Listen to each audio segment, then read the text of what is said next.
सतगुरु बादल प्रेम का मुँह पे बरखा आई, अंतर बीजी आत्मा हरी भरी बन राई। सतगुरु हमसे रीझ कर एक कहें प्रसंग, सतगुरु हमसे रीझ कर एक कहें प्रसंग। बरसा बादल प्रेम का भीज गया सब अंग।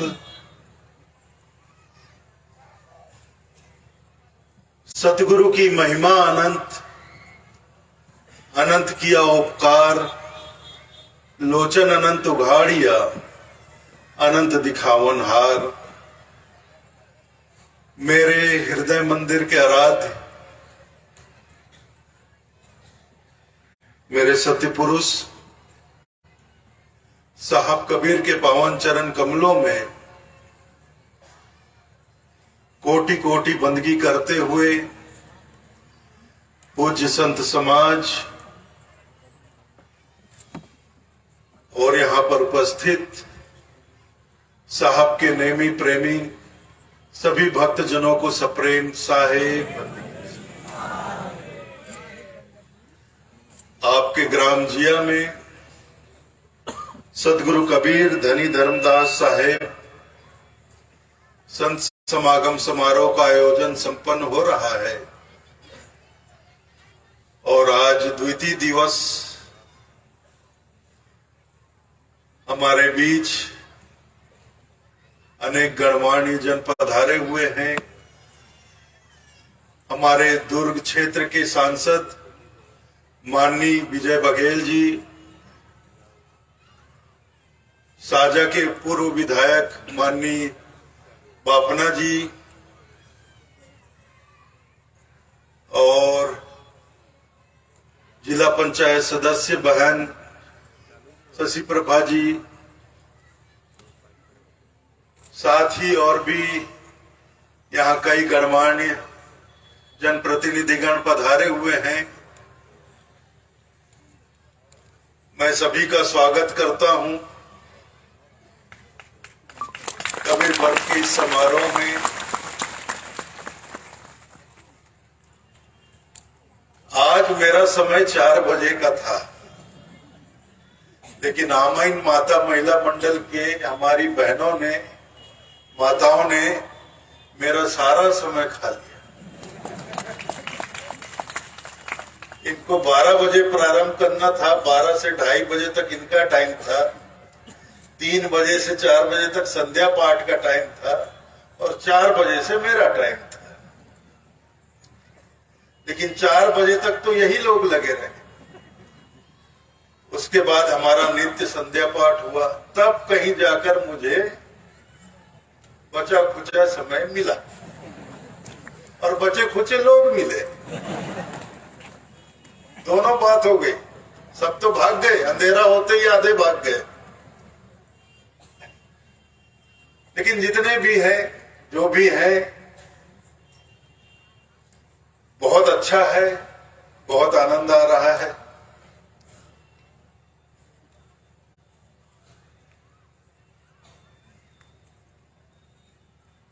इस संत समागम में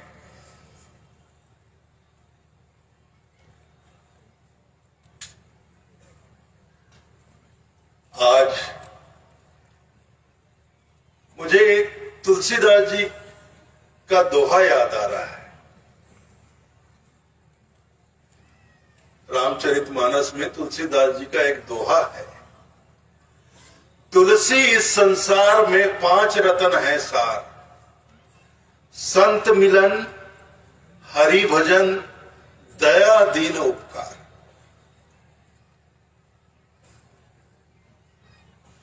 तुलसी इस संसार में 5 रतन है सार।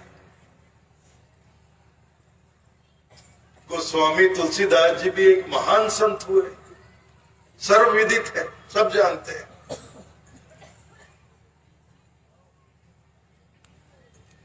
यहां देखना यह है कि हम आम लोगों की दृष्टि में और संतों की दृष्टि में कितना अंतर होता है, कितना फर्क होता है। हम आम जनों से पूछा जाए कि तुम्हारी दृष्टि में तुम किसे सार रत्न कहोगे? सार रत्न कौन कौन से हैं? तो हम आम लोग गिना देंगे हीरा, पन्ना, मोती,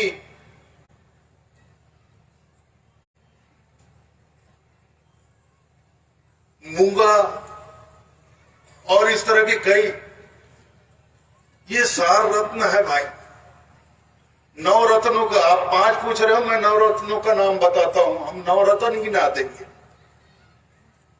ये हम आम लोगों की दृष्टि में, लेकिन एक संत की दृष्टि में सार रत्न क्या है?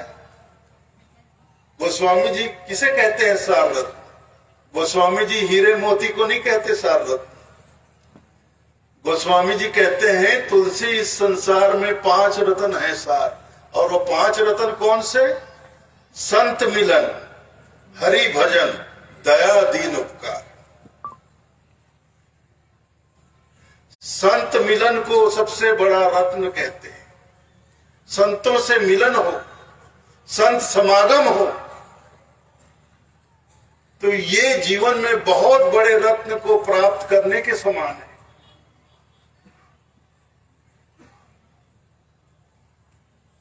हम आम लोग तो कोई किसी को हीरा मिल गया तो मैंने अपने जीवन में बहुत बड़ा रत्न पा लिया बोलते हैं। मेरी जीवन की सबसे बड़ी उपलब्धि, मैंने हीरा पा लिया। हीरा क्या है? कोयले का टुकड़ा है, कांच का टुकड़ा भी नहीं है। हीरा जो है कार्बन से बनता है, कोयले से बनता है। कोयले के खान में ही हीरा मिलता है।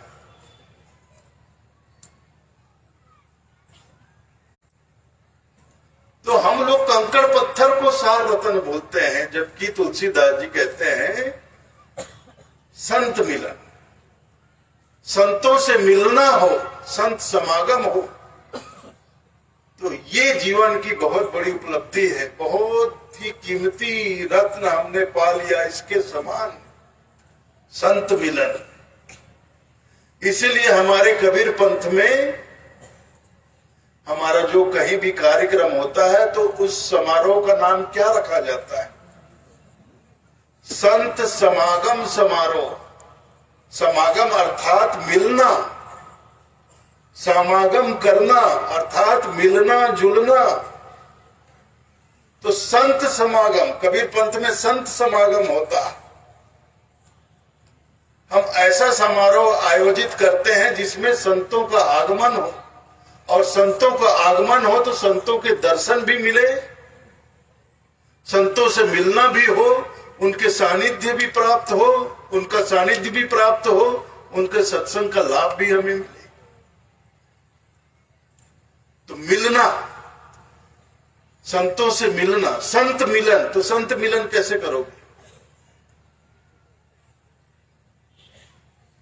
क्या संतों को जाकर पकड़ लोगे ऐसे जैसे समधी भेंट करते हो?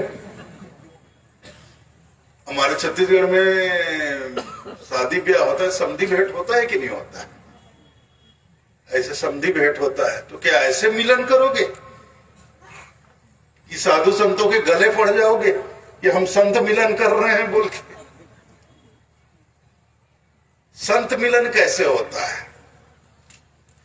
संत मिलन होता है अपने हृदय के द्वार खोलकर संतों की शरण में बैठ जाओ,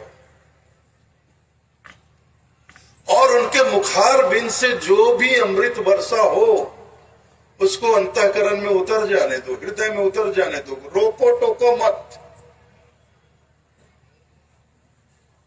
रोका टोकी मत करो।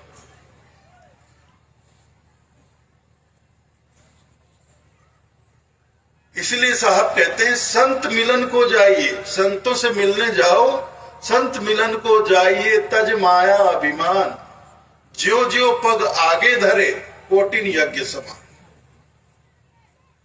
संतों से मिलने जाओ तो तज माया अभिमान, माया और अभिमान को त्याग कर जाओ। क्योंकि माया और अभिमान रूपी छतरी लेकर जाओगे तो संतों की जो अमृत वर्षा, सत्संग की अमृत वर्षा, उनकी कृपा, उनका आशीर्वाद जो बरस रहा है, उससे भीजने से वंचित रह जाओगे। वो हृदय में नहीं उतर पाएगा। जैसे बादल बरस रहा है, सावन भादों में बादल बरसता है। अभी तो कल भी बरस गया था, बच गए। आज भी दिन भर बदली रही, लेकिन अभी जब मैं आ रहा था तो चंदा मामा थोड़ा थोड़ा नजर आया मुझे। तो लगता है सुबह तक बिल्कुल साफ हो जाएगा आसमान। तो बादल जब बरसता है, पानी बरसता है, तो कभी कभी मन करता है कि बरसते हुए बादल में आंगन में निकल जाऊं और इस बरसते हुए बादल में भीग कर खूब सराबोर हो जाऊं, तरबतर हो जाऊं, ऐसे झूमूं नाचूं आंगन में। बचपन में हम लोग ऐसे ही करते थे, छोटे छोटे थे ना, पानी जब बरसता था तो हम सब बच्चे आंगन में निकल के गोल गोल घूमते थे, नाचते थे और भीगते थे। तो ऐसा मन करता था और बड़े प्रसन्न होते थे, आनंदित होते थे और बारिश में भीगते हुए गोल गोल घूमकर नाचते थे। लेकिन बादल बरस रहा है, किसी का मन कर रहा है कि मैं भीग जाऊं, मेरा तन मन सब भीग जाए, सराबोर हो जाऊं, तरबतर हो जाऊं, लेकिन वो आंगन में निकलता है छतरी तानकर या रेनकोट पहनकर या छतरी तानकर आंगन में निकलता है और खड़े खड़े शिकायत करता है, यार ये बादल, ये बारिश तो सबको भिगो रही, बस मुझे नहीं भिगो रही है। ये क्या बात हुई? देखो सब लोग भीग रहे हैं, सबको ये बारिश भिगो रही, ये बरसात से सब भीग रहे हैं, बस ये बरसात मुझे नहीं भिगो रहा है। ये बरसात मेरे साथ भेदभाव कर रहा है। ये बरसात तो अमीरों को भिगाता है, मुझे नहीं भिगाता। गरीब को देखो वंचित कर दिया। तो आप बताइए, इसमें गलती बारिश की है कि उस आदमी की है? बारिश तो झमाझम हो रही है, बरसात हो रही है, पानी बरस रहा है, झमाझम बरस रहा है, चारों तरफ बरस रहा है। अब जो लोग बिना छतरी बिना रेनकोट के हैं वो तो खूब भीग रहे हैं।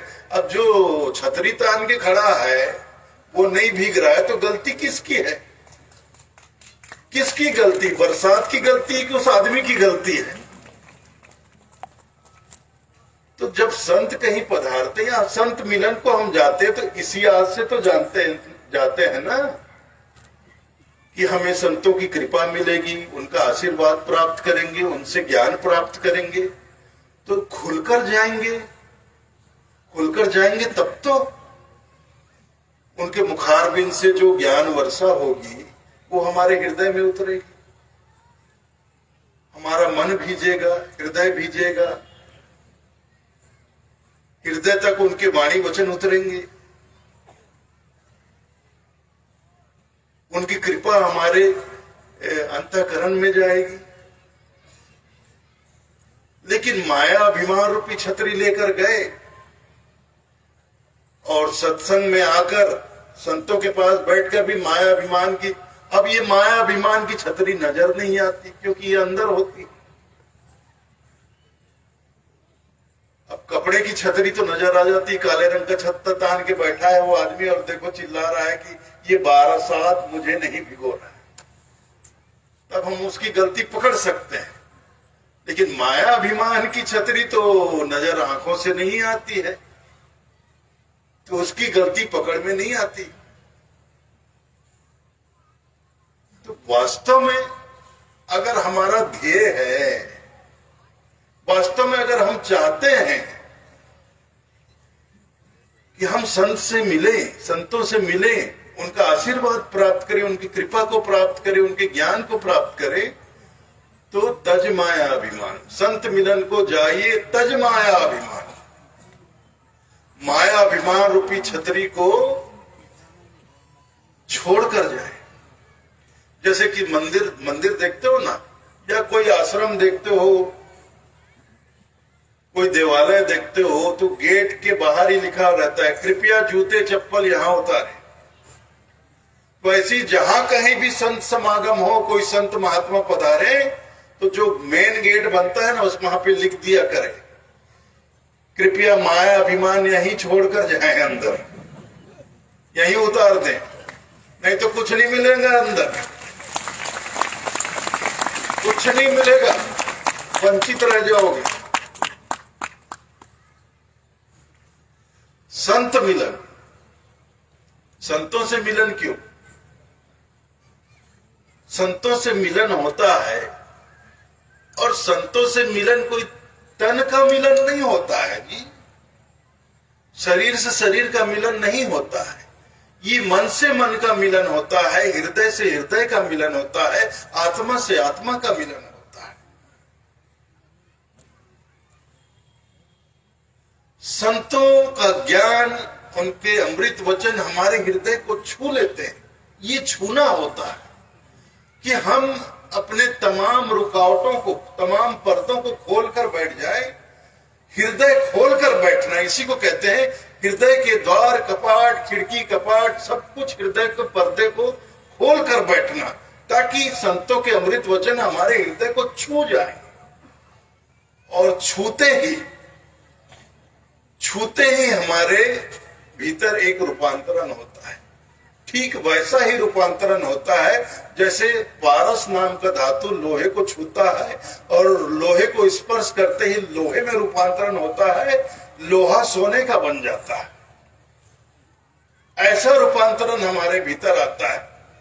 इसके बावजूद भी साहब कहते हैं कि पारस में और संत में बड़ो अंतरो जान, पारस में और संत में बड़े अंतरो जान। पारस और संत में बहुत अंतर है। वो लोहा कंचन करे, ये कर ले आप समान। जिस पारस धातु के बारे में हम सुनते हैं, आज तक देखा तो किसी ने नहीं है, लेकिन प्राचीन काल से ये बात शास्त्रों में भी चली आ रही है कि पारस नाम का एक धातु होता है, लोहा उसके संपर्क में आए, लोहा उससे छू जाए तो लोहा सोने का बन जाता है। तो साहब कहते हैं पारस में और संत में बड़ो अंतर हो जान। पारस और संत में बहुत भारी अंतर है, छोटा मोटा अंतर नहीं, बड़ो अंतर हो जान, बड़ा अंतर जान के चलो, मान के चलो।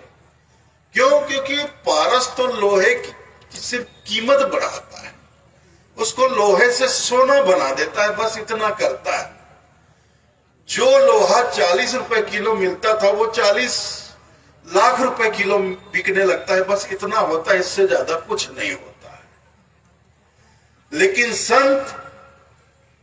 संत के वाणी वचन जिसे के हृदय को छू लेते हैं, तो संत उसको स्वयं अपने जैसा बना लेते हैं। वो लोहा कंचन करे, ये कर ले आप समान, संत अपने समान ही बना लेते हैं। और ये काम पारस नहीं करता। पारस लोहे को छूकर लोहे को पारस नहीं बना सकता, नहीं बनाता है, उसको अपना सारा गुण प्रदान नहीं करता कि ले मैं तुझे छूकर तुझे भी पारस बना देता हूं, अब तू जाकर दूसरे लोहों को भी पारस बना, हाँ पारस बना जा। ऐसा नहीं होता। सिर्फ लोहे से सोना बनाकर उसकी थोड़ी सी कीमत बढ़ा देता है, इससे ज्यादा कुछ नहीं। लेकिन संत अपने जैसा ही बना लेते हैं। जब अपने जैसा ही बना लेते हैं तो वो आदमी संत के जैसा होकर पता नहीं और कितने लोगों को अपने जैसा बना लेता होगा। संत उसको संत ही बना देते हैं, फिर वो संत बनकर और न जाने कितने लोगों को, भटके भूले भूले भटकों को अपने जैसा संत बना लेता है। तो ये भारी अंतर।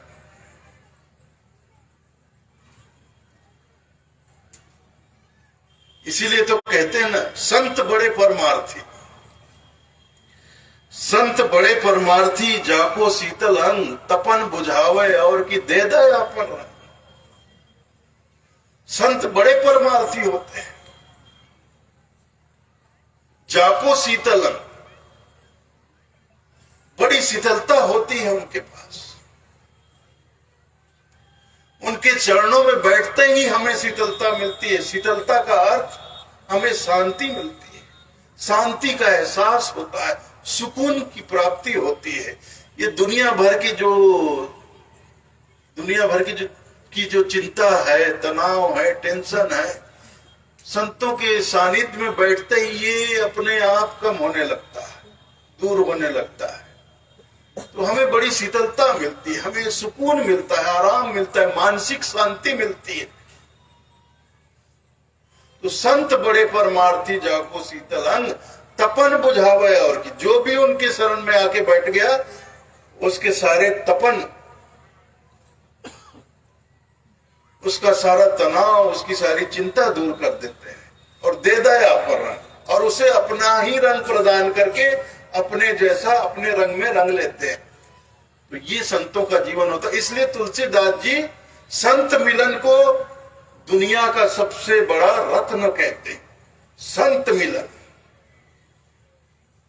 इसलिए जीवन में कभी भी अगर संतों से मिलने का सौभाग्य मिले तो एक काम नहीं, दो काम नहीं, 10 काम नहीं, 100 काम नहीं, 1000 काम नहीं, लाख काम नहीं, करोड़ों काम हो तो छोड़कर पहले संत मिलन को जाओ। बाकी दुनिया के काम तो होते रहेंगे, बाद में होते रहेंगे।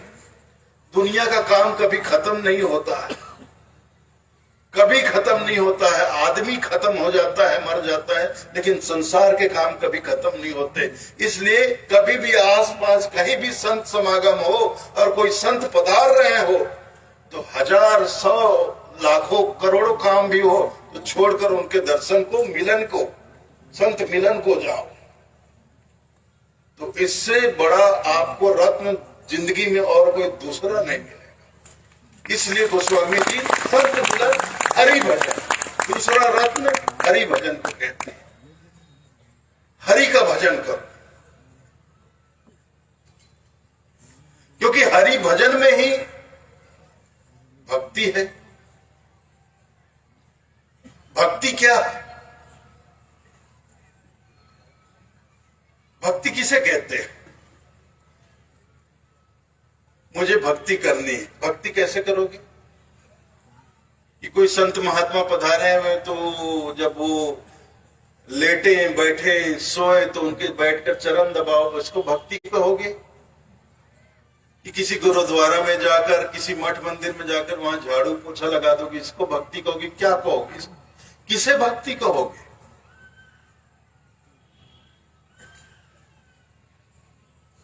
साहब कहते हैं भक्ति भजन हरि नाम है, दूजा दुख अपार, मनसा वाचा कर्मणा, कबीर सुमरन सार। भक्ति भजन हरि नाम है। भक्ति क्या है? भजन क्या है? हरि का नाम। हरि का नाम ही भक्ति है, हरि का नाम ही भजन है। और हरि के नाम का सुमरन कैसे करना है? मन से, वचन से और कर्म से। मन से, वचन से, कर्म से। मन से भी हो, वचन से भी हो और कर्म से भी हो।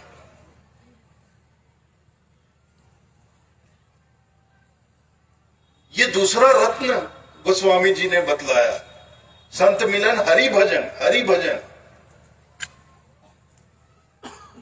हरि का भजन मतलब हरि के नाम का सुमिरन। हरि के नाम का सुमिरन हमें करना है। क्यों सुमिरन करना है? क्योंकि सुमिरन करके ही, नाम का सुमिरन करके ही हम इस भवसागर से पार निकल सकते हैं। दूसरा कोई और माध्यम नहीं है, दूसरा कोई और उपाय नहीं है। रामचरितमानस में गोस्वामी जी ने कहा भी है, कलयुग केवल नाम आधारा, सुमर सुमर नर। बोल दिया करो यार, आप लोग भी थोड़ा बोला करो। मैं अकेले बोलते हुए अच्छा लगता हूं क्या? आप लोग भी थोड़ा बोला करो ना। कलयुग केवल नाम आधारा, सुमर समर नर उतर ही पारा। ये भी गोस्वामी जी की वाणी है कि कलयुग केवल, केवल। साहेब की भी एक ऐसी वाणी है, पता है आपको? बिल्कुल। कली में जीवन अल्प है, वेगी करो संहार, जप तप साधन ना बने, केवल नाम आधार। कलयुग में जीवन बहुत थोड़ा है और वेगी करो संहार, और जितनी जल्दी आप संभल जाओ, अपने आप को संभाल लो, यही फायदे की बात है। जप तप साधन ना बने, केवल नाम आधार। देखो, साहब भी केवल बोल रहे हैं और गोस्वामी जी भी केवल बोल रहे हैं। और केवल शब्द का प्रयोग तभी होता है जब कोई दूसरा विकल्प ना हो। दूसरा, तीसरा, चौथा, पांचवा विकल्प अगर मौजूद हो तो केवल शब्द का प्रयोग नहीं होता है। तो यहाँ साहब भी केवल कह रहे हैं, गोस्वामी जी भी केवल कह रहे हैं, केवल नाम आधार। केवल नाम का आधार है जिसको स्मरण करके इस भवसागर से पार उतरा जा सकता है। इसलिए हरि के नाम का सुमरन को गोस्वामी जी ने दूसरा सार रत्न कहा। अब नाम सुमरन में आप नाम क्या लेते हो, किस नाम का सुमरन करते हो, इस झगड़े में आप कभी पड़ना मत कि हरि को आप किस नाम से पुकारते हो या पुकारा जाए।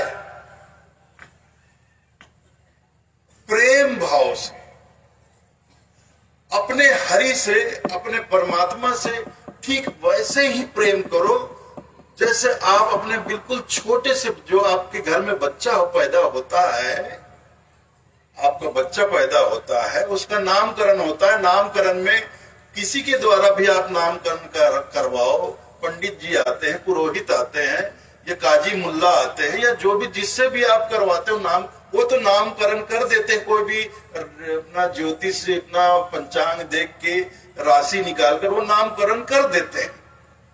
लेकिन उस नामकरण होने के बाद भी आप उस बच्चे को उसी नाम से पुकारते हो जो नाम आपके हृदय से निकलता है।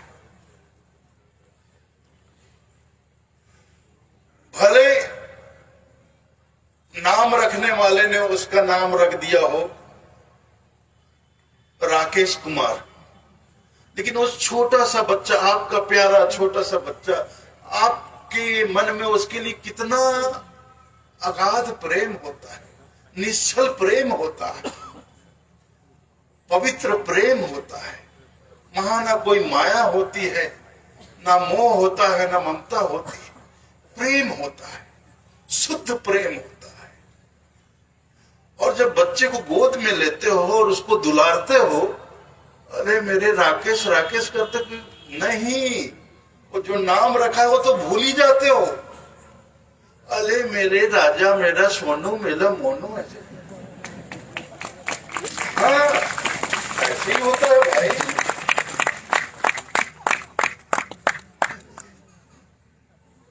ऐसे ही होता है। तो जो आप जिस भी परमात्मा को, जिस नाम से, जिस नाम के परमात्मा को, परमात्मा तो एक ही है, अब उसके हजार नाम है, आप जिस नाम के परमात्मा को आप सुमरन करते हो, लेकिन सुमरन नाम के झगड़े में, नाम के पचड़े में मत पड़िए। अपने परमात्मा के लिए जो बहुत प्रेम भाव से, मतलब भाव विभोर होकर, जब आप भाव विभोर हो जाते हैं सुमरन में, तब आपके हृदय से उसके लिए जो नाम निकलता है, आप अपने परमात्मा को उसी नाम से सुमरन करिए और कोई दूसरा नाम लीजिए मत, धारण मत करिए, नहीं तो वो भाव जुड़ ही नहीं पाएगा। बच्चे का नामकरण जिस आदमी ने किया, जिसने भी किया, राकेश कुमार, आप गोद में लेकर उसको दुलारते हो, हृदय से लगाते हो, और राकेश कुमार, राकेश कुमार, तो एक तारतम्य आपके और बच्चे के बीच जुड़ नहीं पाता है। आपके बीच और बच्चे के बीच तारतम्य तभी जुड़ता है जब आप उसको अपने हृदय से निकले हुए नाम से पुकारते हो, तब आप उसके हृदय तक प्रवेश करते हो। आप दोनों का हृदय एक हो जाता है, आप दोनों की आत्मा एक हो जाती है, एक दूसरे को छूने लगती है। तो अपने परमात्मा को उसी नाम से पुकारो जो नाम आपके हृदय से निकले। अब देखिए, भगवान कृष्ण है, भगवान कृष्ण ने। लेकिन भक्तों ने इसी प्रकार भक्तों ने हृदय से, प्रेम भाव से, शुद्ध प्रेम से, भाव से, भक्ति से उनको कितने नाम से पुकार डाला। ये भी नहीं सोचा दुनिया क्या कहेगी। अरे माखन चोर भी बोल दिया, जाओ माखन चोर भी कह दिया गया, कहा गया है कि नहीं।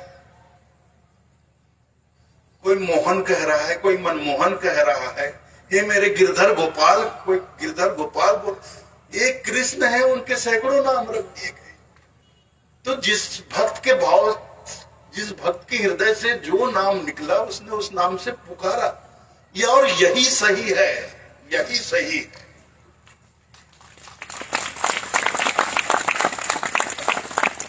दूसरे के द्वारा दिए गए नाम से पुकारते रहो तो तार जुड़ता ही नहीं है। फिर हृदय से नाम निकले तो वही तार जाकर जुड़ता है।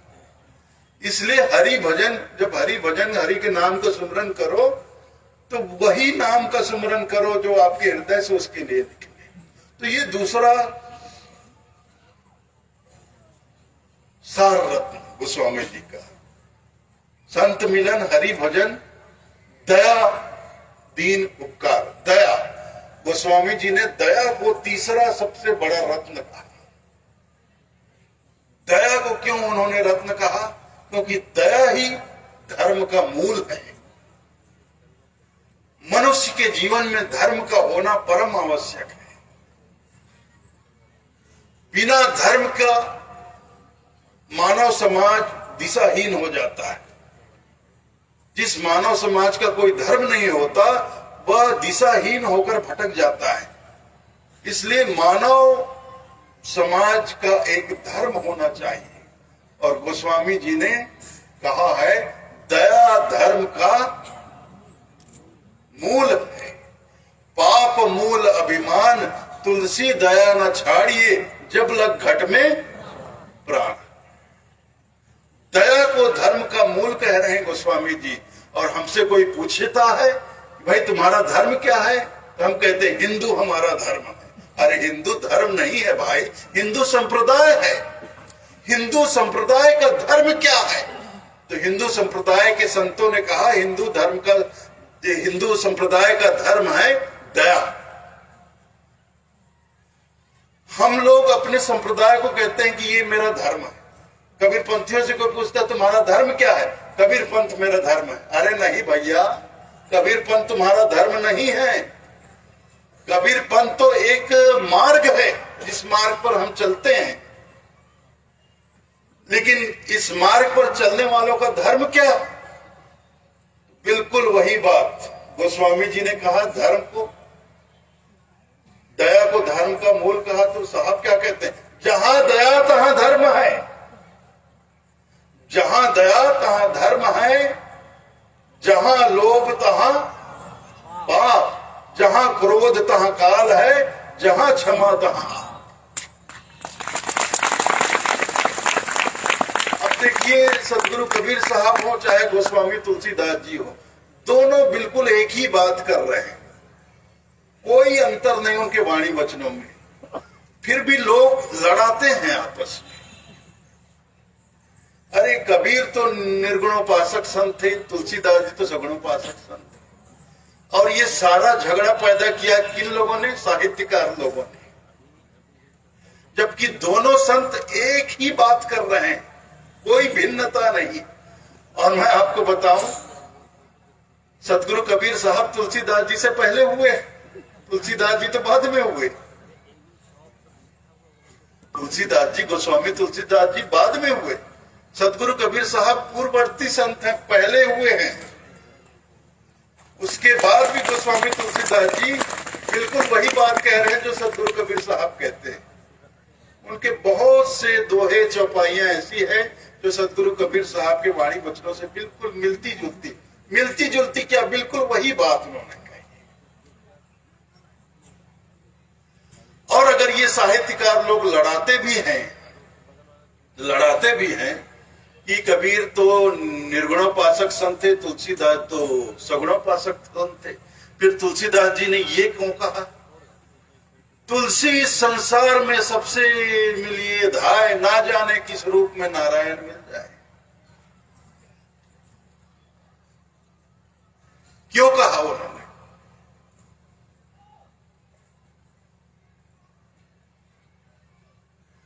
तुलसी इस संसार में सबसे मिलिए धाय, ना जाने किस रूप में नारायण मिल जाए।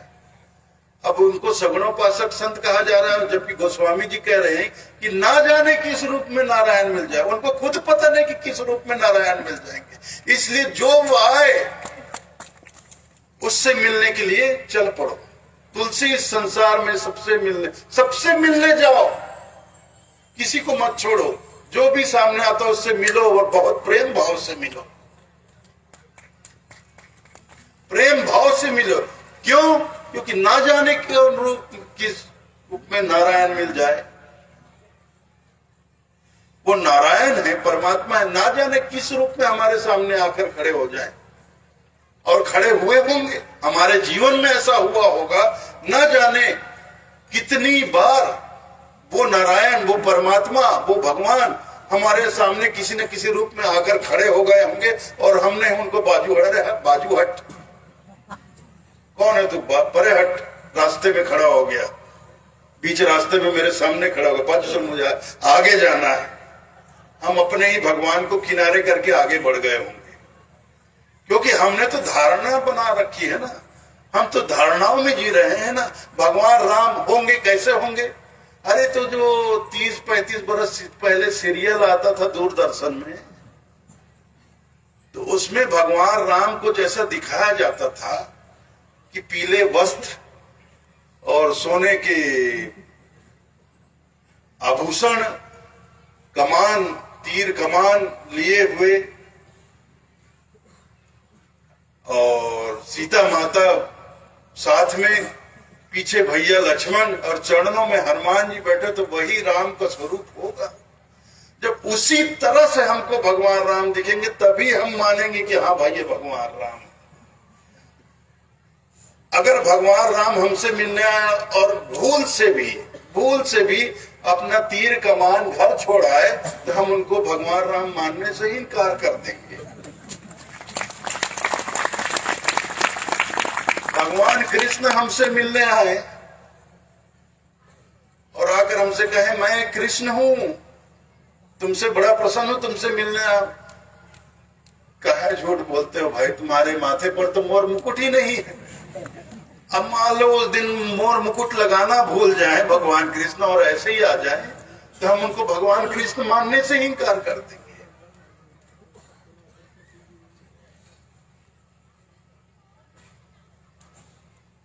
तो ऐसा नहीं होना चाहिए, धारणा बनाकर मत जियो। जब आपके ही संत कह रहे हो ना जाने किस रूप में नारायण मिल जाए, और किस रूप में क्या, सारे रूप उसी के हैं। हर घट में तो वो बैठा हुआ है। ईश्वर अंश जीव अविनाशी, चेतन अमल सहज सुख राशि। हर घट में परमात्मा का अंश जीव रूप में बैठा हुआ है, चाहे वो मनुष्य का शरीर हो, चाहे पशु पक्षी का हो, चाहे कीड़े मकोड़े का, चाहे कोई भी प्राणी हो, कोई भी जंतु हो, सब घट में उस परमात्मा का, ईश्वर का अंश जीव रूप में बैठा हुआ है। तो सारे रूप उसी के हैं, सारे रूप उसी के। संसार में जितने प्राणी हैं सब उसी के रूप। तो फिर मानो सबको,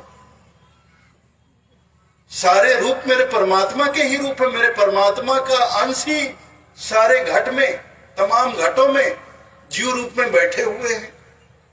और अंश रूप में बैठे, इसका मतलब ये नहीं कि वो परमात्मा नहीं है। सोने का अंश सोना ही होता है। 1 किलो सोने से 10 ग्राम सोना काटकर अलग कर दो तो पीतल नहीं हो जाता, वो भी सोना ही होता है। उसकी भी वही चमक होती है, उसकी भी वही कीमत होती है। तो परमात्मा का अंश परमात्मा ही होता है। परमात्मा का अंश जीव रूप में चाहे किसी भी घट में बैठा हो, वो परमात्मा ही है। तो हर घट में बैठा है, तो हर घट को परमात्मा की तरह देखो। और जब हर घट को परमात्मा की तरह देखोगे तब जाकर इस मानव समाज में जो फैला हुआ जो भेदभाव है ये समाप्त होगा। हर तरह का भेदभाव मिटेगा, छोटे बड़े का, अमीर गरीब का, जात पात का, धर्म संप्रदाय का, हर तरह का भेदभाव मिटेगा। और एक दूसरे के प्रति जो ईर्षा है, राग है, द्वेष, क्या अपने ही परमात्मा से ईर्षा करोगे? अपने ही परमात्मा से द्वेष का भाव रखोगे? अपने ही परमात्मा से दुश्मनी करोगे? कि अपने ही परमात्मा के साथ लड़ोगे, कि मारपीट करोगे, कि काटोगे? क्या करोगे?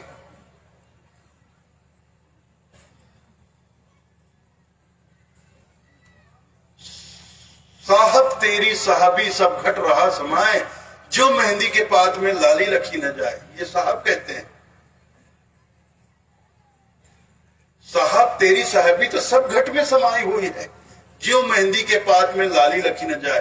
मेहंदी के हर पत्ते में लाली छुपी होती है, देखने से नजर नहीं आती, इन चमड़े की आंखों से नजर नहीं आती।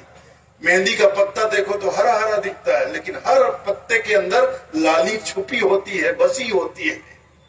वैसे आंखों से देखने से परमात्मा भले ही ना दिखे, लेकिन हर घट में वो परमात्मा बसा हुआ है। सब घट मेरा साइया सुनी सेज न कोय, बलिहारी ता घट की जा घट पर घट।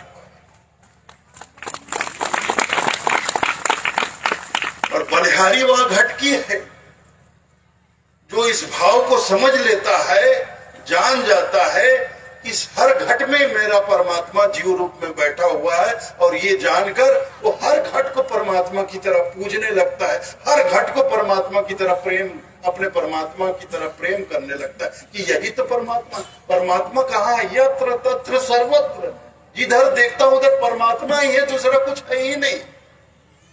साहेब कहते हैं, दुई दुई लोचन पेखा, हरि बिन और न देखा, मेरे नैन रहे रंगराई, जब बेगल कछु कहा न जाई, हमारा भरम राव भाव भागा, जब राम नाम चित लागा।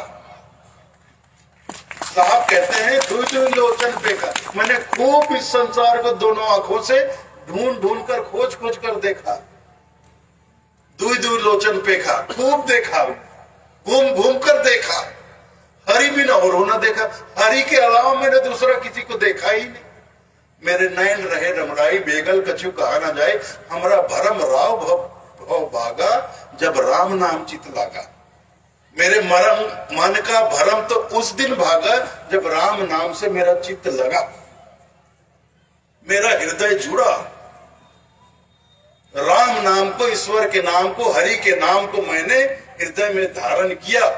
उस दिन मेरे मन का सारा भरम दूर हो गया और मुझे सर्वत्र लाली मेरे लाल की, जित देखूं तित लाल, और लाली देखन मैं गई तो मैं भी हो गई लाल।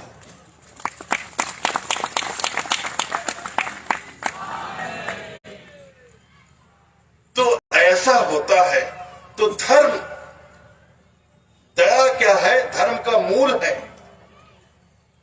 गोस्वामी जी ऐसा नहीं कह रहे हैं कि हिंदू धर्म का मूल है, गोस्वामी जी कह रहे हैं दया धर्म का मूल है। और कबीर साहब कह रहे हैं जहां दया तहां धर्म है। कबीर साहब ऐसा नहीं कह रहे हैं जहां कबीर पंथ तहां धर्म है, ऐसा नहीं कह रहे हैं। दया को धर्म कहा जा रहा है। जब हमारे संत, जिन्हें हम अपना परम संत मानते हैं, हम उनको अपना अगुवा मानते हैं, हम अपने समाज का उनको पथ प्रदर्शक मानते हैं, तो हमारे पथ प्रदर्शक हमें धर्म का जो स्वरूप बता रहे हैं, अगर हम उसे नहीं अपनाएंगे तो धर्म का वातावरण संसार में नजर कैसे आएगा? आ जाता है कहीं धर्म का वातावरण नजर? कहीं भी देख लो संसार में धर्म का नजर, धर्म का वातावरण दिखता है कहीं? जिधर देखो अधर्म ही अधर्म, अधर्म ही अधर्म। कहीं लड़ाई, कहीं झगड़ा, कहीं दंगे फसाद, चोरी डकैती, बलात्कार, हत्या, पूछो मत, दंगे फसाद हो रहे हैं। और हो रहे हैं वो अलग, और ज्यादातर दंगे फसाद अधर्म तो धर्म के नाम पर ही हो रहे हैं। इस दुनिया में धर्म के नाम पर जितना अधर्म होता है, किसी और दूसरे के नाम पर इतना धर्म नहीं होता है। सच कहता हूं, इस संसार में जितने झगड़े धर्म के नाम पर होते हैं, उतने झगड़े और किसी बात पर नहीं होते।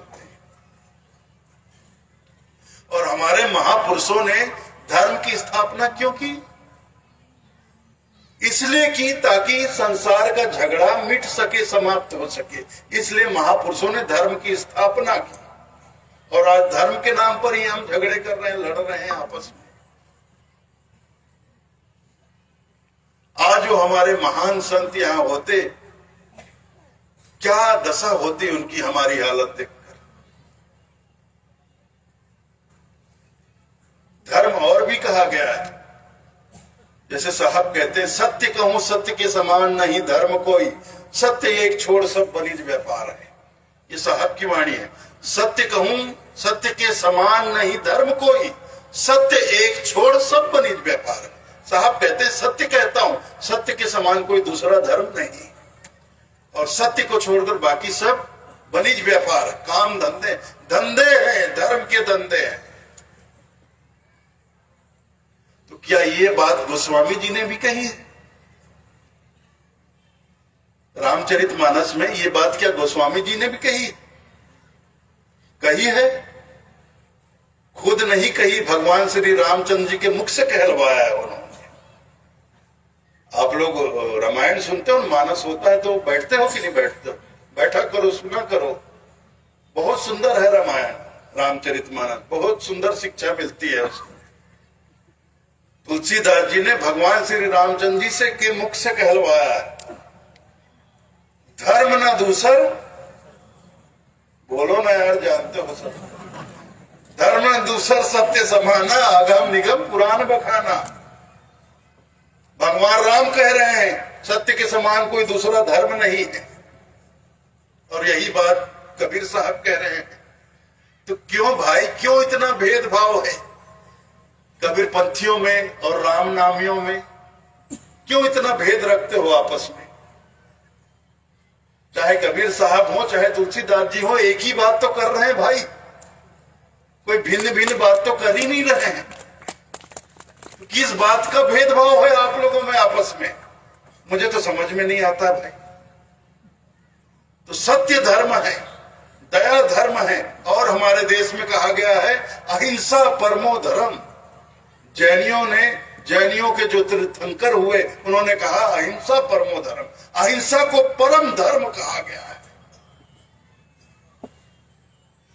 लेकिन हम रोज हिंसा कर रहे हैं, हिंसा करे चले जा रहे हैं। कभी वचन से, मन से, वचन से, कर्म, हर तरह से हिंसा। किसी के प्रति बुरा सोचना, गलत सोचना, ये भी एक हिंसा है। किसी को बुरा ऐसे ही वाणी बोलना जिससे सामने वाले का दिल दुख जाए, ये भी एक हिंसा है। वचन से हिंसा और कर्म से भी हिंसा हम करते हैं। जबकि कहा जा रहा है अहिंसा परमो धर्म। अहिंसा परम धर्म है। अहिंसा को अपनाओ, दया को अपनाओ, सत्य को अपनाओ। इसको अपनाना, दया मतलब धर्म को धारण करना हुआ। अपनाना मतलब धारण करना। धर्म किसी मंदिर मस्जिद में नहीं है भाई। धर्म किसी मंदिर मस्जिद में नहीं है। धर्म को तो धारण किया जाता है। धर्म हमारा स्वभाव होना चाहिए। मंदिर मस्जिद तो हमारे आस्था का केंद्र है, ठीक है। हमने पूजा पाठ के लिए हर जगह, हर समाज में पूजा पाठ के लिए एक स्थान बनाया जाता है। अपने संस्कृति के अनुसार उसका ढांचा बना दिया जाता है। वहां बैठकर हम पाठ करते हैं, पूजा करते हैं, यज्ञ करते हैं, हवन, वो अलग बात है। लेकिन धर्म वो जिसे धारण किया जाए, अपने स्वभाव में लाया जाए, वो धर्म होता है। तो दया, इसलिए दया को गोस्वामी जी ने इसलिए सार रत्न कहा, क्योंकि वो परम धर्म है। दया धर्म का मूल है। मूल अर्थात जड़ है। जड़ हिल गया तो धर्म का वृक्ष ही गिर जाएगा। तो हम, अगर हमारे महापुरुष ने दया को धर्म का मूल कहा है, तो उनके फॉलोअर्स जो हैं, उनके पथ पर चलने वाले जो लोग हैं, उनका ये कर्तव्य बनता है कि हम अपने धर्म की जड़ को मजबूत करें। इतना मजबूत करे कि दुनिया की तेज से तेज, भयंकर से भयंकर आंधी भी हमारे धर्म के वृक्ष को गिरा ना सके, हिला ना सके, ऐसा मजबूत करे। लेकिन हम ऐसे हैं कि अपने धर्म की जड़ खुद खोदने में लगे हुए हैं। हम लोग इस तरह के पागल हैं। तो ऐसा नहीं करना है। तो देखिए, अपने संत के वाणियों को पहचानिए, समझिए। ये कंकड़ पत्थर के पीछे मत भागिए कि ये सार रतन है। आपके संत ने किसे सार रतन कहा, उसको जानिए, समझिए। और इन खास तमाम जो 5 रतन बताए हैं संत तुलसीदास जी ने, उसको धारण करिए, उसको प्राप्त करने का प्रयास करिए। हीरे मोती के पीछे मत भागिए। तो दया, संत मिलन हरि भजन, दया, दीन उपकार, दीनता का दीन भाव होना चाहिए, दीनता का भाव होना चाहिए। दीनता का भाव होना चाहिए अर्थात अहंकार रहित होना चाहिए। हमारे अंदर तनिक भी अहंकार नहीं होना चाहिए। जो जितना दीनहीन अधीन होकर रहेगा वह उतना ही ज्यादा परमात्मा के चरणों के करीब होगा, और जो जितना अधिक अहंकार में डूबेगा वह परमात्मा से उतना ही दूर होता चला जाएगा। अहंकार हमें परमात्मा से दूर करता है और आखिर में एक दिन डुबा भी देता है।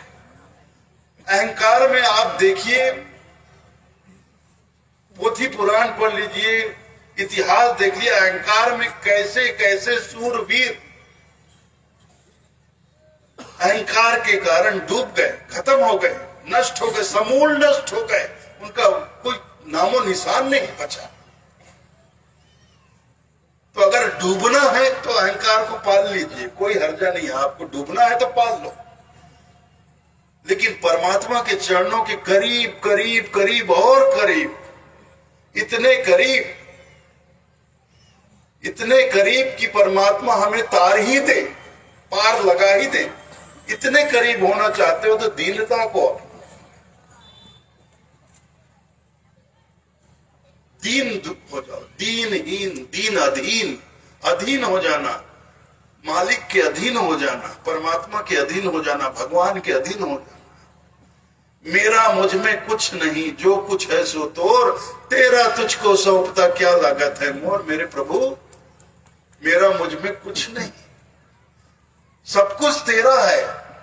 और मैं ये भी नहीं कहूंगा कि मैं अर्पण कर रहा हूं। मैं जब मेरा कुछ है ही नहीं तो मैं तुझे अर्पण क्या करूंगा, सब तेरा ही है, तेरा ही तुझको अर्पण करता हूं। इसमें मेरा कुछ नहीं, तेरा ही तुझको अर्पण करता हूं। इसमें क्या लगता है मेरा प्रभु, मेरा कुछ नहीं लगता है। लेकिन हम प्रभु भगवान परमात्मा का सामान उठाकर ही परमात्मा को अर्पण करते हैं और बहुत गर्व से कहते हैं कि मैंने इतना दान दे दिया। किसको दे दिया? फलाने मंदिर को दे दिया, फलाने भगवान के नाम पर दे दिया। उसी का सामान उठा के उसके चरणों में रख दिया और बोलते हो कि मैंने कर दिया। क्या पागलपन है भाई। भैया तुम्हारा है क्या? क्या लेकर आए थे इस संसार में? मुट्ठी बांध के आया, जग में हाथ पसारे जाना। लोग दुनिया में मुट्ठी बांध कर आते हैं और हाथ पसारे जाते हैं। ना एक फूटी कौड़ी साथ लाते, ना एक फूटी कौड़ी साथ में लेकर जाते। खाली हाथ आते हैं, खाली हाथ जाते हैं। यहाँ जो कुछ भी है सब परमात्मा का है, और परमात्मा का ही उठाकर परमात्मा को ही दान देकर अकड़ते हो कि मैं इतना बड़ा दानी हूं, मैंने ये दान कर दिया, वैसा कर दिया, वैसा कर दिया। तो ये तो मूर्खता वाली बात हो गई। तो दीनता का भाव आना चाहिए। हाँ, सेवा करें, परोपकार करें, वो अलग चीज है।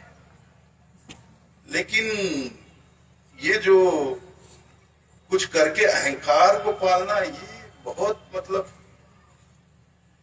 एक साहब की वाणी है, संतो भाई माया तजी न जाए, जैसे बेल वृक्ष लपटाए, काम तजे तो क्रोध न छूटे, क्रोध तजे तो लोभा, लोभ तजे तो आशा, मांडे मान बढ़ाई।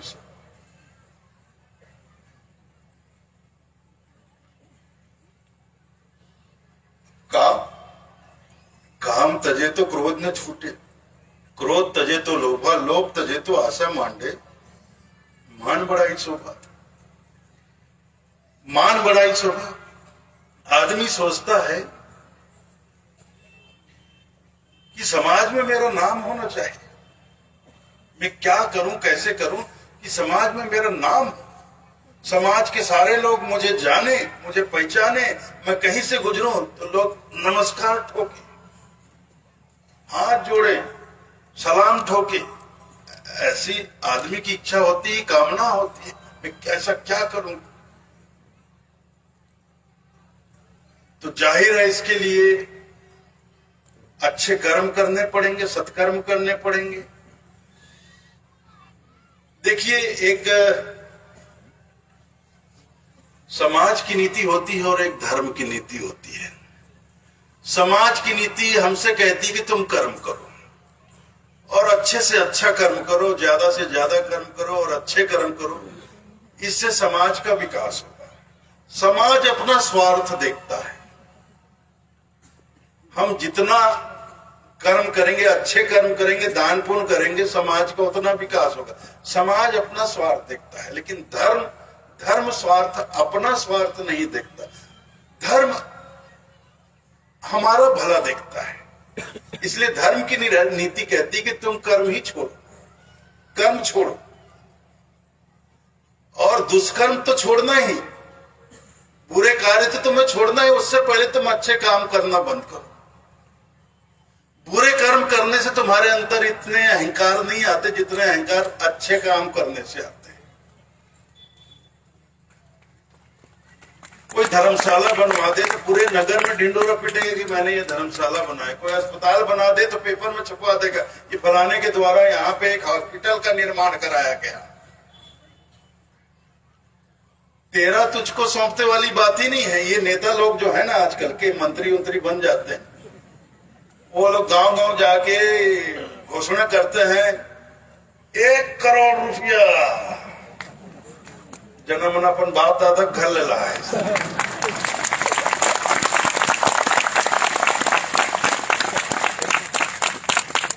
तो हर गांव में हाई स्कूल बना हूं, हाँ, अपन मामा घर लाख बनाबे, हमरे पैसा मत बनाबे,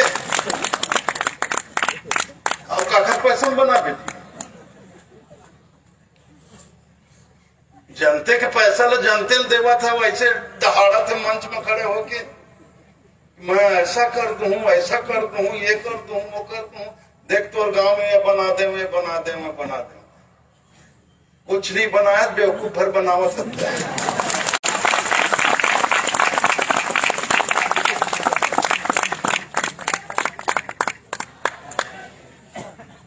मैं झूठ बोला था क्या?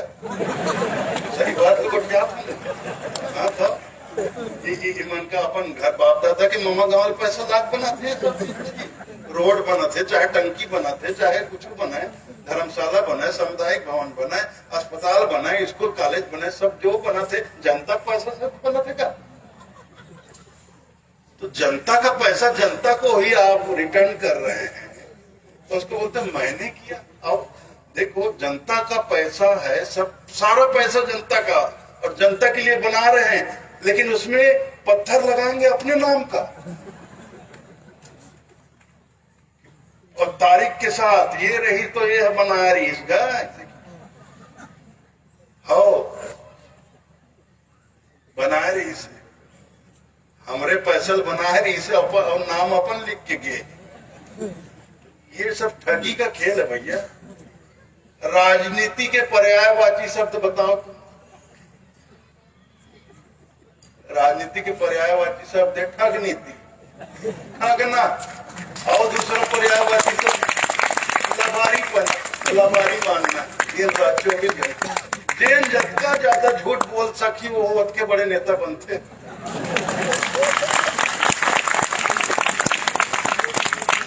एकदम लगातार बिना रुके जतका ज्यादा झूठ बोल सके तो उतके बड़े पद में पहुंचते हो, बड़े नेता बनते।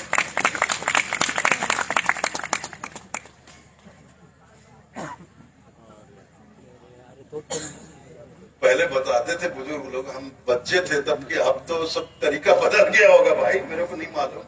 जब छोटे थे तो हमारे बड़े बुजुर्ग बताते, पुलिस में पहले भर्ती होती थी, तो भर्ती के लिए जब लोग कैंडिडेट लोग जाते थे तो जो ट्रेनर लोग थे वो 1 मिनट में सबसे ज्यादा गाड़ी कौन बक के दिखाई दिखाओ,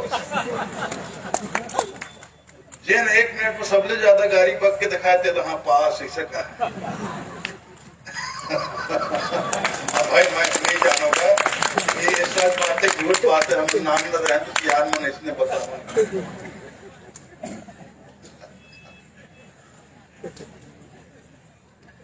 क्या बता, तो दीनहीन, दीनता का भाव चाहिए भैया। साहब कहते हैं इस संसार में कुछ लेना देना, एक तो लेने देने के चक्कर में पड़ो मत। साहब की सीधी सी वाणी, कुछ लेना ना देना मगन रहना। 5 तत्व का बना ये पिंजरा तामे, बोले रे तेरी मैना, कुछ लेना ना देना मगन रहना। टूटी नैया गहरी नदियां नाव पुरानी, खेवटिया से मिले रहना, कुछ लेना ना देना मगन रहना।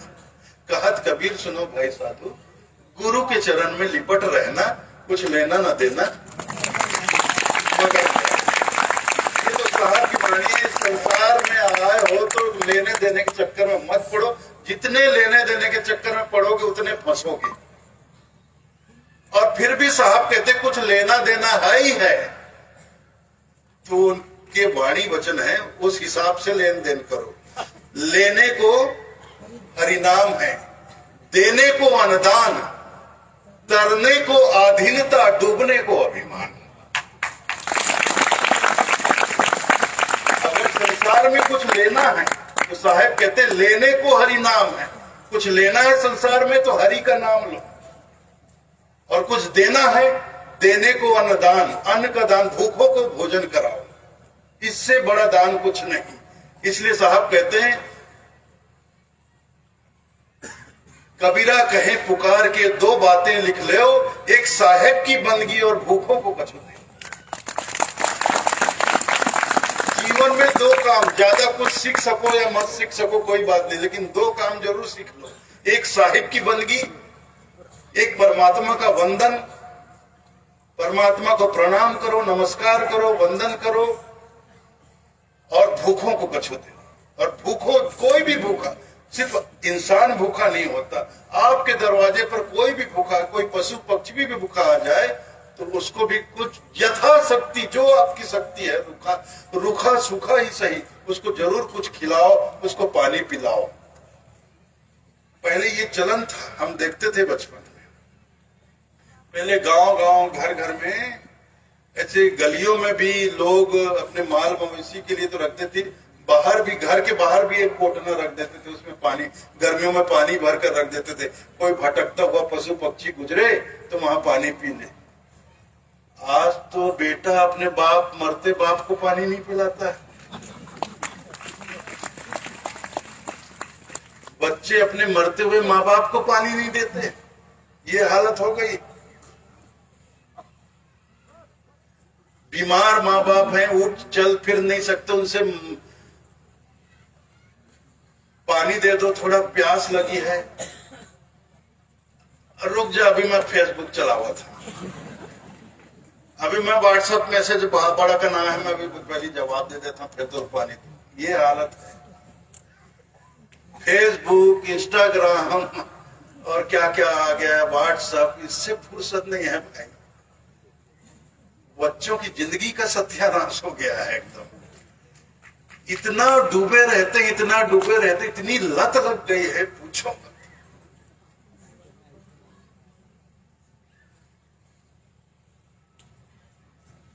इतना समय ये खा रहा है तुम्हारा सोशल मीडिया, हमारा जीवन बर्बाद कर रहा है। मैं ये नहीं कहता कि मत चलाओ, मैं ये भी नहीं कहता कि ये सब बुरी चीजें हैं, ये भी उपयोगी चीजें हैं, अच्छी चीजें हैं, अच्छे, इससे भी अच्छे काम हो सकते हैं, हम सबके संपर्क में रह सकते। पहले संपर्क ही नहीं होता था भाई, जिसके पास टेलीफोन, जिसके घर में होता था, वो जिसके घर में टेलीफोन हो उससे बातचीत कर लेता था। आम लोग तो दूर ही रहते थे, कभी मिलना जुलना हो तभी बातचीत होती थी। अब हर आदमी के जेब में मोबाइल है, तो हम सब प्रतिदिन हर पल एक दूसरे के कनेक्शन में हैं। कोई भी बात बोलना हो, बताना हो, संदेशा पहुंचाना है, एक सेकेंड में बात यहां से वहां, वहां से वहां, जंगल में आग की तरह फैल जाती है। अच्छी बात भी फैल जाती है और गलत बात भी फैल जाती है। अफवाह भी इसी तरह फैला दिया जाता है। कोई अच्छी बात फैला दी जाती है, इसमें तो कोई बुराई नहीं, लेकिन अफवाह भी ऐसे फैला दिया जाता है, फिर माहौल तनावपूर्ण हो जाता है, झगड़े का माहौल बन जाता है, दंगे फसाद हो जाते हैं। सिर्फ अफवाह में हुआ कुछ नहीं है, अफवाह में दंगे फसाद हो जाते हैं। तो देखिए, विज्ञान का ये खेल है। विज्ञान ने जो भी आविष्कार किया उसका सकारात्मक उपयोग भी हुआ, तो उसके साथ साथ नकारात्मक उपयोग भी हुआ। अब ये तो पूरे ब्रह्मांड का सिद्धांत है भाई। धन है तो ऋण है, नॉर्थ है तो साउथ है, नॉर्थ पोल है तो साउथ पोल है, अपोजिट तो होगा ही। यही तो बैलेंस है। ये बैलेंस हटे कि सब बिखर जाएगा। इसी से बैलेंस बना हुआ है। लेकिन हमें समझदार होना चाहिए, मानव समझदार, समाज को समझदार होना चाहिए कि हमारे लिए, हमारे समाज के लिए, हमारे परिवार के लिए क्या सही है, क्या गलत है। तो उचित अनुचित देखकर हमें काम करना चाहिए। तो दीनता का भाव, दीन, संत मिलन, हरि भजन, दया, दीन, दीन दीन होकर रहना, उसी को मैं बता रहा हूं ना। साहेब के वचन है कि इस संसार में कुछ लेना देना है तो बस यही है, लेने को हरिनाम, देने को अनुदान, तरने को अधीनता। अधीन हो जाओ, अपने मालिक के चरणों में अधीन हो जाओ, दीन हो जाओ, लीन हो जाओ, तो तर जाओगे। और डूबने को अभिमान, और डूबना चाहते हो तो अभिमानी तो हम ही हैं, अहंकारी तो हम ही हैं, दम्भी तो हम ही हैं, और ज्यादा हवा भर दो, और ज्यादा ऊपर उड़े। तो अभिमानी अहंकारी व्यक्ति को तो डूबना निश्चित है, निश्चित डूबेगा। तो ये गोस्वामी जी का बताया हुआ चौथा सार रत्न, दीन, दीनता का भाव, और अंतिम उन्होंने जो बताया पांचवा रत्न, दया, दीन, उपकार, उपकार करना। उपकार किसे कहा जाता है?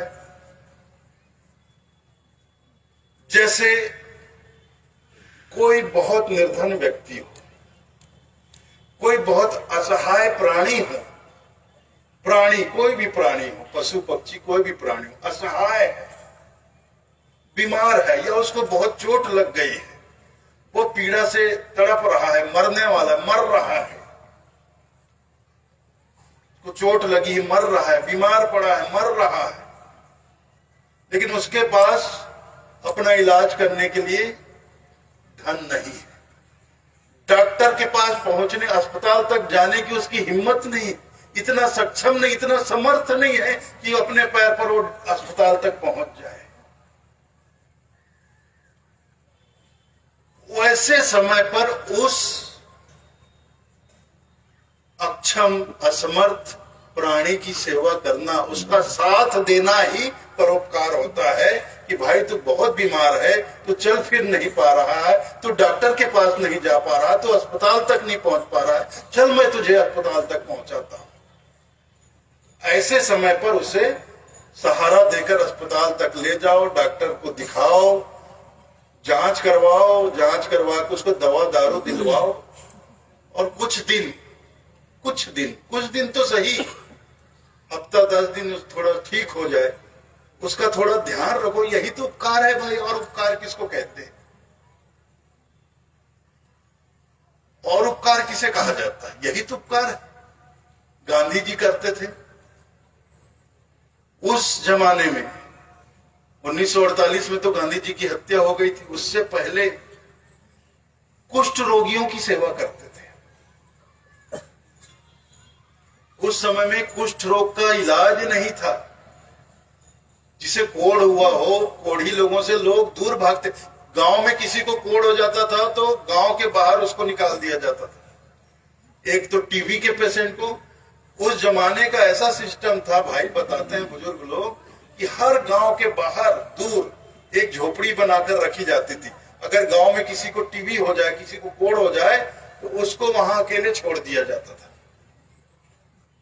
और गांव से उसके लिए सवेरे शाम भोजन जाता था, वो भी बहुत दूर उसको रख के लोग वापस, कोई आदमी वापस आ जाता था, वो आदमी वहां से आकर अपना भोजन ले जाता था, खा के तो वापस बर्तन वहां रख देता था।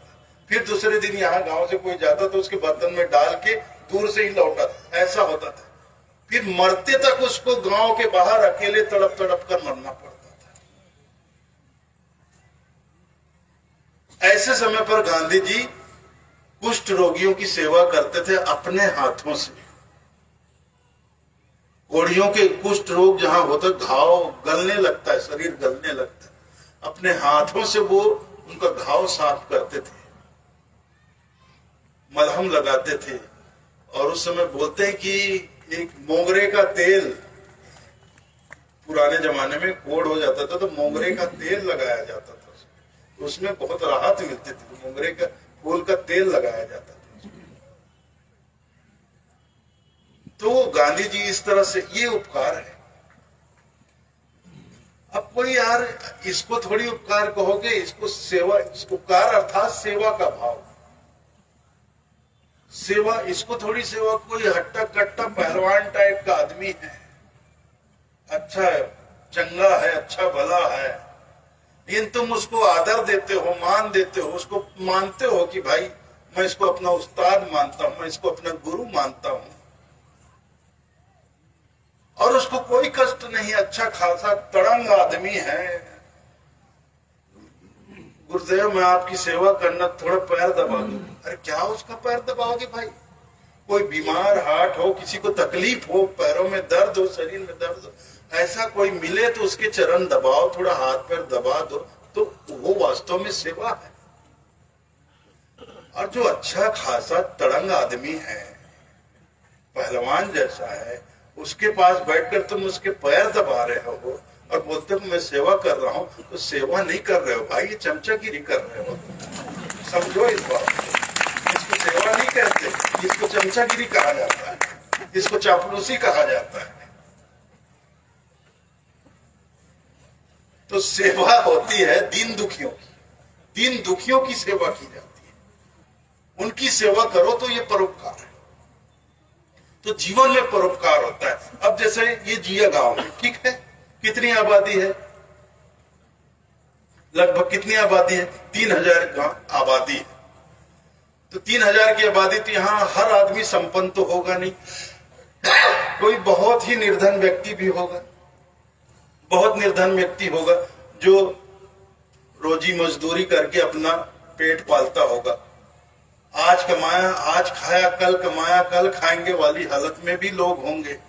और वो आदमी बीमार पड़ जाए, वो आदमी बीमार पड़ जाए, बीमार पड़ेगा तो काम नहीं कर पाएगा, काम नहीं करेगा तो उस दिन उसकी रोटी नहीं आएगी, उसके लिए भोजन नहीं, उसको भूखा सोना, एक तो बीमार, ऊपर से उसको खाना नहीं मिल रहा, दवाई नहीं मिल रही, बीमार। लेकिन 3000 की आबादी में कोई भी जाकर उसकी सुध नहीं लेता है, तो इस गांव को क्या आदर्श गांव कहोगे आप? बोलो मेरे को बताओ, आदर्श पंचायत कहोगे कि आदर्श गांव कहोगे आप? 3000 लोग रहते हैं, 3000 लोगों के बीच एक आदमी असहाय है, असमर्थ है, निर्धन है, उसके पास धन नहीं है, खाने पीने को नहीं है, वो बीमार है, एक तो बीमारी से तड़प रहा है, ऊपर से भूख से तड़प रहा है, और 3000 की आबादी में कोई भी उसकी सुध नहीं ले रहा है। तो क्या जिया गांव को आदर्श गांव कहोगे कि आदर्श पंचायत कहोगे? कैसे कहोगे मुझे बताओ आप? क्या 3000 लोग एक निर्धन, एक अक्षम, असमर्थ व्यक्ति के लिए इतना नहीं कर सकते कि हमारे ही गांव का, किसी दूसरे गांव का, हमारे ही गांव का, और हमारी ही जो सेवा करता, हमारे घर में काम करता था, हमारे लिए काम करता था, खून पसीना बहा के काम करता था, आज वो आदमी बीमार है, उसके पास दवा दारू नहीं, खाने को भोजन नहीं, वो आदमी बीमार पड़ा, तड़प रहा है, और मैं अपने घर पर मस्त बैठा होकर टेलीविजन देख रहा हूं। उसने हमारी इतनी सेवा की, हमारे लिए इतना काम किया, हमारे लिए खून पसीना गमाया। आज उसको मेरी जरूरत है, चलकर मैं आज उसकी थोड़ी सेवा करूं, मदद करूं, उसका साथ दूं। फिर मानवता भी फिर अगर ऐसा भी निकल, फिर मानवता भी किसे कहो क्या? ये भी सोचने वाली बात। फिर मानवता क्या है? मानवता किसे कहा जाएगा? फिर हम अपने समाज को मानव समाज कैसे कहेंगे? ये प्रश्न भी पैदा होता है।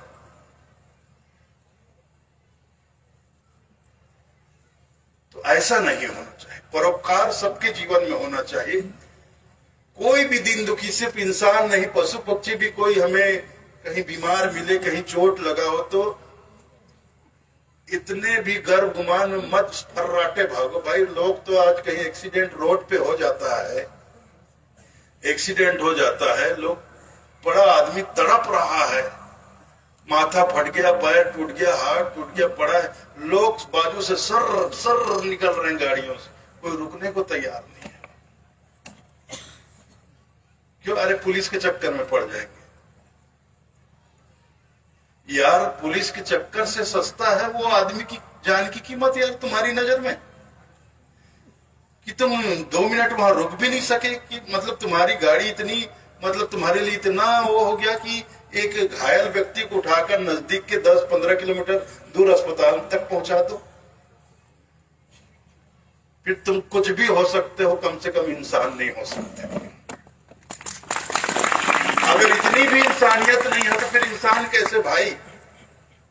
केवल मानव शरीर धारण कर लेने से कोई मनुष्य नहीं बन जाता। जब तक हमारे अंदर मानवता नहीं होगी, हम किसी अर्थ में मानव नहीं। जब तक हमारे भीतर इंसानियत नहीं होगी, हम किसी अर्थ में इंसान नहीं। तो ये परोपकार जो है, ये एक मानवीय गुण है। अगर हम मानव हैं तो ये गुण हमारे भीतर होना चाहिए, होना चाहिए, तभी हम मानव कहलाने योग्य होंगे, अन्यथा नहीं होंगे। तो गोस्वामी तुलसीदास जी का ये बहुत ही सुंदर दोहा, 2 लाइन का दोहा है, 2 लाइन का। तुलसी इस संसार में 5 रतन है सार, संत मिलन हरि भजन दया दीन उपकार। लेकिन इस 2 लाइन के दोहे में न जाने कितने शास्त्र और पुराण समाये हुए।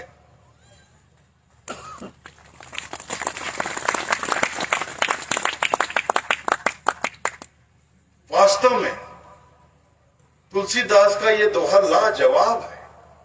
इस एक दोहे को भी अगर आप क्या, मैं खुद, हम सब इस तुलसीदास जी के 2 लाइन के दोहे को हम आत्मसात कर ले तो हमारे जीवन का उद्धार हो जाएगा। तो मैं और ज्यादा अधिक समय आपका न लेते हुए आपसे यही कहूंगा कि आज इस संत समागम का दूसरा दिवस भी अब समापन की ओर है। कल उस पूर्णिमा है, हम कबीरपंथियों के लिए व्रत का दिन है। तो सुबह प्रातः काल में यहाँ गुरु महिमा के साथ साथ पुनः महत्तम पाठ भी होगा, भजन कीर्तन भी होगा। उसके उपरांत दोपहर में आपने जो महायज्ञ एकोत्री आरती का आयोजन रखा है वो यज्ञ संपन्न होगा। आप हम सब उस एकोत्री आरती का आनंद प्राप्त करेंगे। आप लोगों ने मेरी बातें ध्यान पूर्वक सुनी, प्रेम पूर्वक सुनी। मैं आप सभी लोगों के हृदय से आभारी हूँ। इतना ही कहकर आज्ञा चाहूंगा। साहेब